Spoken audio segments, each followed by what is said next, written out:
Hola a todos, bienvenidos a nuestro nuevo microinformativo, del polígono al cuadrado. Mi nombre es Moisés Yasmín y junto a mis compañeros y Vinicius Sánchez estaremos mirando el mundo con ojos geométricos. Pero primero, ¿cómo se encuentran? Muy bien.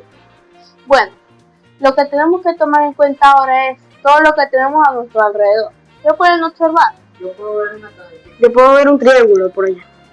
Todo lo que ustedes mencionaron, la pantalla en la que ustedes nos están viendo, hasta las señales de tránsito, todo tiene una forma definida. Y esa forma definida tiene un nombre peculiar. Se llama polígono. El polígono es una forma plana y cerrada construida por un conjunto de líneas, una detrás de otra, sin cruzarse entre sí. Es como una pequeña cerca. Y para que la cerca sea perfecta, tiene que tener sus debidos elementos. ¿Cuáles pueden ser esos elementos? Bueno, primero tenemos los lados. Los lados son las líneas las cuales conforman el polígono y hacen su borde. Por ejemplo, tenemos estas líneas. Después tenemos los vértices, que son los puntos en los cuales los lados se encuentran. Es decir, aquí, aquí, aquí, aquí. Es por así decirlo, la esquina. Después nosotros tenemos los ángulos. El ángulo es el espacio que se ocupa dentro de cada esquina. En este caso podemos ver que es este. Después nosotros tenemos el apotema. El apotema es la distancia que existe entre el centro y la mitad de cualquier lado. Hay que aclarar que el apotema solamente ocurre en los polígonos regulares. Después nosotros tenemos a las diagonales. Las diagonales es el puente que ocurre entre un vértice y otro que no están a la par. Como por ejemplo, en este caso sería en forma de X y pasarían por el centro.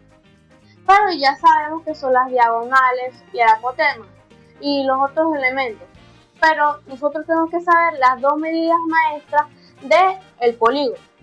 Primero tenemos la suma de la longitud de cada uno de sus lados, la cual es el llamado perímetro. Su fórmula sería P de perímetro es igual a lado más lado más lado más lado, o la cantidad de lados que haya. Como por ejemplo, en este polígono podemos observar que tiene 4 lados, es decir que se tiene que sumar cada uno de ellos. Después nosotros tenemos el número, bueno, por ejemplo, tenemos una hoja de papel. Esta hoja de papel la queremos pintar por dentro, pues lo que tiene por dentro sería el área. El área es todo lo que ocupa por dentro un polígono, y para calcularla es simple. Si el polígono es regular, lo que se tendría que hacer es multiplicar un lado por el mismo lado, lo que sería lado al cuadrado o, como ya mencioné, lado por lado. Ya vimos que es un polígono.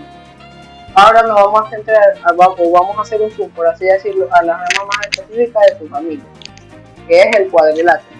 Dentro de la clasificación de los polígonos, los cuadriláteros tienen 4 lados iguales y exactos, ni uno más ni uno menos. Pero con decir esto no quiere decir que todos sean iguales, ya que se clasifican según su lado y su ángulo, y son paralelogramas. Son los que tienen 2 pares de lados iguales, como el rombo y nuestro protagonista, que es el cuadrado. Su trapecio son los que nada más tienen un par de lados iguales. Y los trapezoides, que son los rebeldes. ¿Por qué son los rebeldes? Son los rebeldes porque no tienen un par de lados iguales. Ahora vamos a centrarnos en el más perfecto de los paralelogramas, que es el cuadrado. Y su definición es que el cuadrado es un polígono regular, un cuadrilátero perfecto. Su definición es que es un paralelogramo con sus 4 lados iguales y su ángulo recto de 90 grados. Para calcular el cuadrado es mucho más sencillo, ya que como te dije, tiene sus 4 lados iguales. Bueno, me da curiosidad, esto es un cuadrado, me pregunto cómo la civilización humana llegó a descubrir esta figura. Bueno, Vinicius, eso te lo voy a responder yo, ya que el cuadrado no solo es una caja, por así decirlo, sino que es un signo fundamental que forma parte de la historia, como también formó parte de la historia del antiguo Egipto y de la Mesopotamia, ya que los arquitectos y los agrimensores, que son los que medían las tierras, utilizaban el cuadrado para delimitar los terrenos de los cultivos tras la inundación del río Nilo. Necesitaban una forma que encajara una tras otra perfectamente sin que quedara ni un solo hueco. También formó parte de la antigua Grecia y de Pitágoras, ya que los griegos antes pensaban que el cuadrado era un símbolo de estabilidad por sus 4 lados iguales, y Pitágoras estudió profundamente sus propiedades geométricas. Bueno, ya estudiamos los polígonos y vimos que tienen algunos elementos. Me pregunto si el cuadrado, al ser un polígono, también tendrá esos mismos elementos. Su inicio contiene esos mismos elementos, solamente que agrega uno extra. Primero tenemos los lados, que son 4 lados, cada uno midiendo lo mismo porque si no, no sería un cuadrado. Después nosotros tenemos los vértices que se encuentran en estas esquinas, aquí, aquí, aquí y aquí. Después tenemos los ángulos. Los ángulos son de 90 grados y se encuentran aquí, aquí, aquí y aquí. Si lo sumamos todos dan 360 grados. Después nosotros tenemos el apoteosis, que es la distancia que existe entre el centro y la mitad de cualquiera de sus lados. Después nosotros vemos a las diagonales. Las diagonales es el puente que corre entre vértices que no están a la par. Aquí sería en forma de X, es decir, de aquí a aquí y de aquí a acá. Bueno, ya vimos que el cuadrado es el de los paralelogramos por su perfección. Pero ¿cómo medimos esta perfección? Pues es más fácil de lo que creen, ya que como dijimos que tiene 4 lados iguales, al medir tan solo uno ya tendremos todo. El perímetro. El perímetro es la suma de sus 4 lados, pero en vez de hacer una suma sería mucho más fácil con una multiplicación, que su perímetro sería igual a 4 por su lado. Perfecto, ya tenemos el contorno, y al medir solo el contorno tenemos el resultado como unidades simples, que serían en centímetros, que sería una S y una M, y metros, que se representaría como una M. Bueno, Vinicio, ya vimos lo que sería el perímetro y el borde del cuadrado, pero me pregunto, ¿qué sería lo de adentro? Bueno, ¿y qué hay de la superficie? El espacio que queda atrapado dentro de esos 4 lados. Pues esa es el área, y para encontrarla habría que multiplicar la base por la altura. Pero como en el cuadrado la base y la altura son del mismo lado, habrá que multiplicar lado por lado, o lo que es lo mismo, lado al cuadrado. En cuanto al área, la cosa cambia, ya que como multiplicamos una longitud por otra longitud, el resultado siempre se expresa en unidades cuadradas. ¿Cómo es eso? Imagina que un cuadrado grande está relleno de pequeños cuadraditos de 1 centímetro por lado. Pues al calcular su área, estamos contando cuántos de esos cuadraditos pequeños caben dentro del cuadrado grande. Es por eso que decimos centímetros cuadrados o metros cuadrados. Ese pequeño 2 significa que estamos hablando de una superficie plana. Ahora sí vamos con los ejemplos. Imagina que tienes una ventana cuadrada y quieres hacer 2 cosas. Primero, ponerle un borde de madera y después ponerle un vidrio nuevo. Pues mides uno de sus lados y ves que mide exactamente 80 centímetros. Pues para eso, primero, con el borde de madera, el cual es el perímetro, habría que multiplicar esos 80 centímetros por 4, que nos daría como resultado 320 centímetros. O sea, necesitamos 320 centímetros de madera.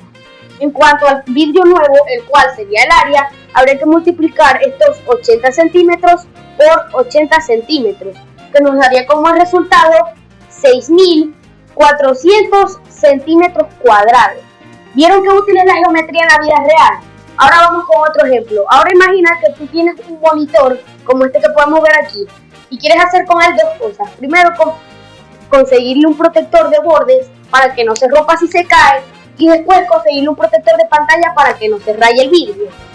Y mides uno de sus lados y ves que mide exactamente 20 centímetros. Pues para eso, primero, para el protector de bordes, el cual sería el perímetro, habría que multiplicar esos 20 centímetros por 4, que nos daría como resultado 80 centímetros. O sea, necesitaríamos 80 centímetros para el protector de bordes. En cuanto al protector de pantalla, para que no se raye el vidrio, que sería el área, habría que multiplicar esos 20 centímetros por 20 centímetros, que nos daría como resultado 400 centímetros cuadrados. O sea, necesitamos 400 centímetros cuadrados de protector del vidrio. Antes de irnos, les tengo un dato curioso. ¿Sabían que el cuadrado es un polígono infiltrado en la geometría ya que es el único polígono que posee una doble personalidad, ya que es un rectángulo y al mismo tiempo es un rombo, porque tiene los ángulos rectos de uno y los lados iguales de otro. Es el superpolígono. Y no olviden que gracias a su forma perfecta existen los píxeles. Todo lo que ven en sus celulares está compuesto de pequeños cuadraditos que se unen sin dejar ni un solo hueco. Increíble. Pudimos ver que de los polígonos, el cuadrado es el que le da orden a nuestra vida diaria. Empezamos con una simple ventana y terminamos con un protector para pantalla. Vimos que el cuadrado no es solamente una caja, sino la perfección en 4 lados. Muchas gracias por su atención y ver este capítulo del polígono del cuadrado. Muchas gracias. Chao. Chao.